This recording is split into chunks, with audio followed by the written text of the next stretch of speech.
Il apparaît, toujours en périphérie du regard, jamais face à vous.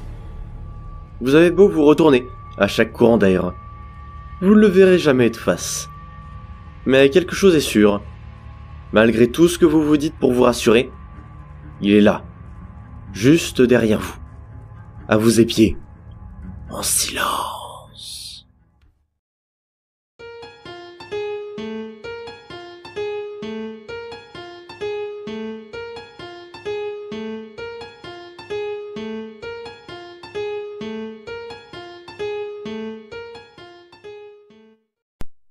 Voilà ce que m'a narré Dan, juste avant la date fatidique.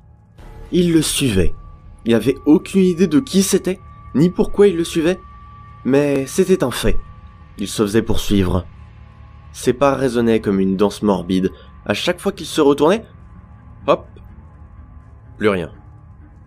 Nous étions jeunes, mais avec quelques amis, nous avions décidé de traîner dans le coin et amasser quelques bonbons, histoire d'avoir notre dose de sucre pour l'année. Mais, trop vieux pour se déguiser, on savait que la chasse ne serait pas très fructueuse. Nous étions 4. Dan, Mike, Toru et moi. Pas déguisés évidemment.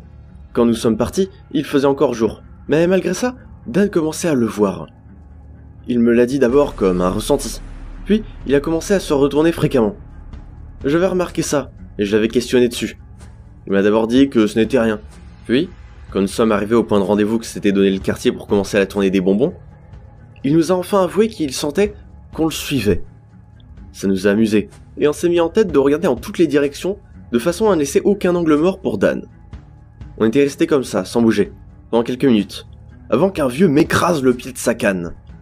Je m'accroupis instantanément, par réflexe, pour retirer mon pied de sa canne. Je lui ai lancé un regard pour lui demander de s'excuser, mais il fit tout l'inverse. Il nous engueula d'être resté en plein milieu de la route sans bouger. Il s'en alla après ça. Toru lui fait un doigt d'honneur aussitôt qu'il ait eu le dos tourné. Et je lui ai relancé mon regard de la mort, me répétant que s'il n'était pas un vieux crouton, je lui aurais mis la tête au carré. Après ça, je me tournai vers Dan, abordant un air désolé. Mais il semblait figé, le regard dans le vague. Je lui demandai ce qui n'allait pas. Il respira un grand coup et rationalisa en disant que ce n'était sûrement rien, et nous allâmes au bonbon. Mine de rien, on en a récupéré pas mal. Non, je déconne, on a presque rien.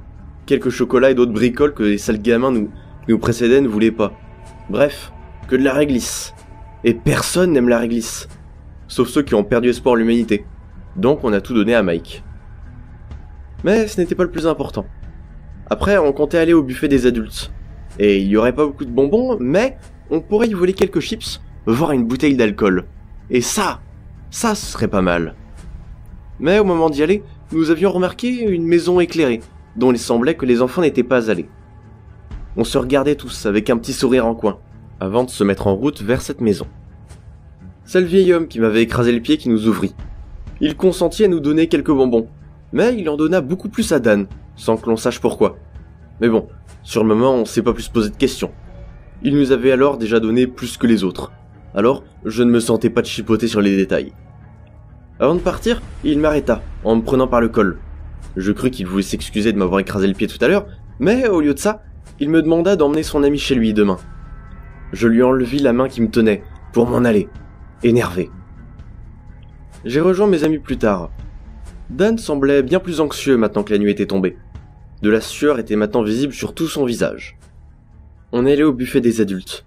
Sur la route, nous avions eu l'idée d'un plan pour prendre une bouteille et se casser avant d'être pris. Je devais aller la chercher la bouteille et faire mine de la déplacer.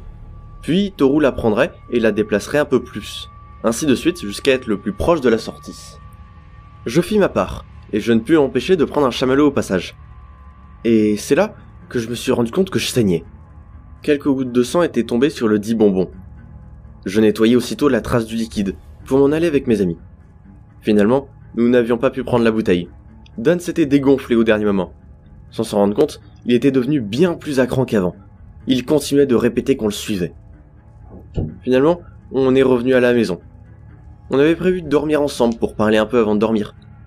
Mais on était tous silencieux. Je me suis levé de ma couchette, prétextant d'aller aux toilettes. Pour, une fois seul, enlever mes habits. Et je fus stupéfait de voir mon reflet dans le miroir. Une énorme trace de griffe ensanglantée trouait mon dos. Le sang semblait maintenant sécher, mais il avait eu le temps de couler sur mes habits. Le plus étonnant était qu'il n'y avait aucune trace de griffure sur mon pull. Comme si ce qui m'avait fait ça avait traversé mes vêtements sans leur faire aucun dégât. Pétrifié par cette découverte, je partis me coucher directement. À mon retour, Toru et Mike avaient commencé à parler à propos de Nibar, mais Dan était toujours silencieux. En m'approchant de lui, je vis que malgré son silence et son immobilité, il regardait dans tous les coins de la pièce, terrifié. Finalement, Toru et Mike finirent par s'endormir, ne laissant que Dan et moi.